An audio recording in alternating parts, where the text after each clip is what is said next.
आदरणीय श्रोतागण, स्वागत अछि मैथिली कार्यक्रम में अपने सबके बीच में उपस्थित भ गेल छी।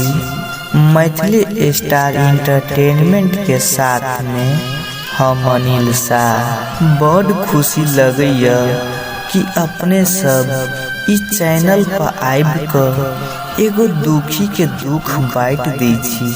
ई दुनिया में सब जना के जिंदगी में कोई न कोई कहियो न कहियो कोनो न कोनो माध्यम से भेंट भेल रहैया, लेकिन इहे भेंट कते गोटे के प्रेम में बदल जाइया, लेकिन कते कोई के इहे भेंट एगो सपना बन कर मात्रे रह जाइए।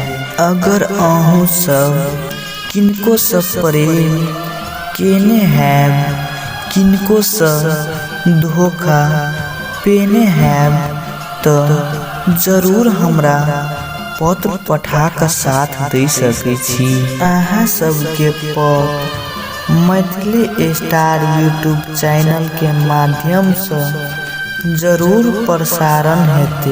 अपने सबके दुख पीड़ा कम करबाक लेल हम अनिल सब दिन एनाही उपस्थित होइत रहब। सब दिन जका आजुक दिन पत्र पठा कर हमरा सबके साथ देने छथि विशाल जी, जिनकर घर मोहतरी जिला के पिपराही गांव में अछि। विशाल जी अपन प्रेमक कहानी एनाक लिखने छथि कि हमर नाम विशाल राय अछि, हमर घर मोहतरी जिला के पिपराही गांव में अछि। हम काम के सिलसिला में कतार में रहे छी। एक दिन के समय रहे कि हमहू बहुत खुश रही, हमहू किनको से प्रेम करित रही। हमर प्रेम के शुरुआत ओई ठाव में भेल जे ठाव में सब जना किछ न किछ मांग के लागी जाइया।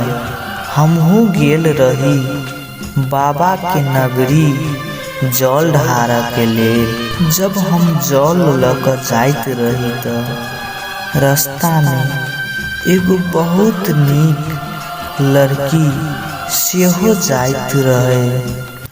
हम देख कर बहुत खुश भ गेली। उनका देखे के हमरा प्रेम भ गेल। बस इंतजार छल कि उ कखनी हमरा कहत कि हमरो अहाँ से प्रेम भ गेल। लेकिन 4 घंटा के बाट में चलत गेल, लेकिन हमरा कतौ बजेबो नहीं केलक। अंत में हम जल ढार कर अबैत रही तो उ रास्ता में हमरा भेटल। जब रास्ता में भेटल तो दुनू कोई चिन्हा परिचय कैली। दुनू गोटे अपन नाम बतेली, दुनू कोई अपन अपन एड्रेस सेहो बतेली। तब दुनू जना गप सप करैत आबैत रही। उहे समय हम ओकरा पूछली कि अहाँ भगवान से की मंगली। तब वो हमरा कहलक कि भगवान से हम अहाँ के मंगली। ई बात सुन कर हमरा बहुत खुशी लाग गेल। उहे समय हम उनकर नंबर लेली। तब दुनू गोटे के फोन से बातचीत होए लागल। हमर दोनों के भेंट घाट होए लागल। हमर दोनों के प्रेम भगवान के वरदान छल कि भगवान के शराप से हमरा था नहीं भेल। किछ दिन के बाद में ओकरा घर में जब था भेल कि ई किनको से प्रेम करैया तो बहुत हमरा दोनों के बीच में लफड़ा भ गेल। हमर दोनों के प्रेम में बहुत दरार बनने लागल। बिना नहीं जिंदगी हमर, बिना नहीं जियब, बिना नहीं सांस चलत, बिना न धड़कन।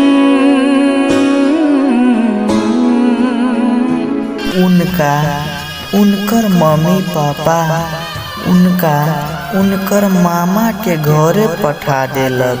उ अपन मामो के घरे से हमरा टाइम मिला के फोन करे छे, लेकिन किछ दिन के बाद में हमरा से साफ मुंह मोड़ लेलक, साफ हमरा बिसर गेल।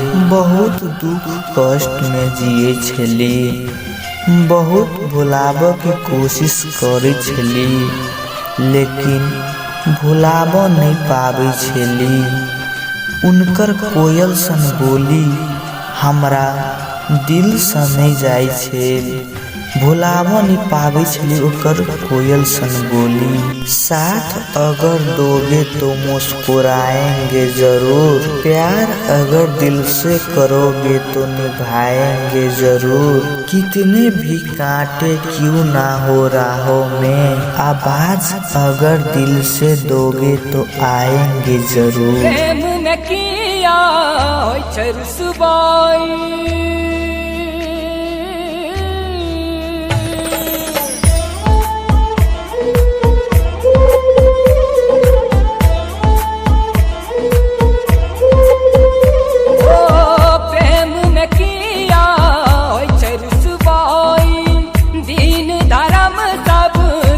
छूट जाई प्रेम में किया रुसवाई, दीन धर्म सब किया छूट जाई।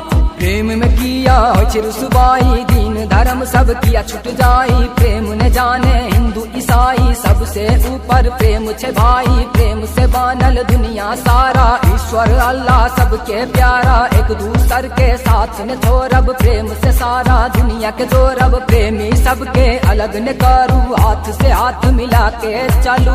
प्रेम न किया रुसवाई।